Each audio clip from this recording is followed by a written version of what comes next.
नमस्कार, मैं हूं प्रियंका और आप देख रहे हैं राष्ट्रीय जगत विजन न्यूज। बिलासपुर की गुरु घासीदास सेंट्रल यूनिवर्सिटी में एनएसएस कैंप के दौरान नमाज पढ़ने को लेकर छिड़ा विवाद थमने का नाम नहीं ले रहा। इस मामले में एनएसएस के पूर्व कोऑर्डिनेटर प्रोफेसर दिलीप झा की गिरफ्तारी के बाद से माहौल गरमाया हुआ है। अब इस प्रकरण में अन्य आरोपियों की गिरफ्तारी की तैयारी के बीच एनएसएस के छात्र प्रोफेसर के समर्थन में उतर आए हैं।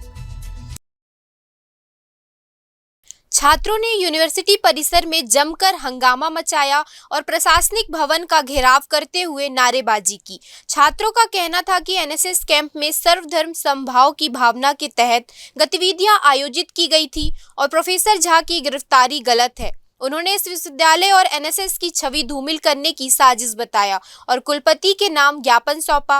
ज्ञापन में 26 मार्च से 1 अप्रैल 2025 तक संशोधन मूल पाठ में 2025 है, जो संभवतः त्रुटि है। वास्तविक घटना हालिया कैंप से संबंधित है। सिवतराई कोटा में आयोजित कैंप का जिक्र करते हुए कहा गया कि इसे सफलतापूर्वक संपन्न किया गया था और कुछ लोग जानबूझकर विवाद पैदा कर रहे हैं। दूसरी ओर अखिल भारतीय विद्यार्थी परिषद एबीवीपी ने मामले की निष्पक्ष जांच और दोषियों पर कार्रवाई की मांग दोहराई है। एबीवीपी ने यूनिवर्सिटी इकाई अध्यक्ष आराध्य तिवारी ने विश्वविद्यालय प्रशासन और कुलपति पर एबीवीपी विरोधी होने और नमाज प्रकरण में जानबूझकर छात्रों को भड़काने तथा आंदोलन को समर्थन देने का गंभीर आरोप लगाया है।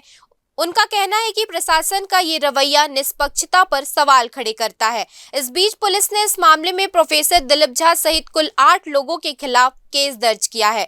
कोटा थाना प्रभारी सुमित कुमार ने बताया कि इन सभी को बयान दर्ज कराने के लिए नोटिस जारी किया गया था। कुछ लोगों ने परीक्षा का हवाला देकर समय मांगा था। अब इस मामले में प्रोफेसरों और छात्रों के बयान शनिवार को दर्ज किए जाएंगे।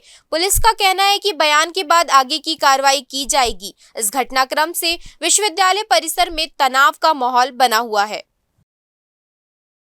फिलहाल इस खबर में इतना ही। देश प्रदेश की खबरों से अपडेटेड रहने के लिए हमारे चैनल को सब्सक्राइब करें।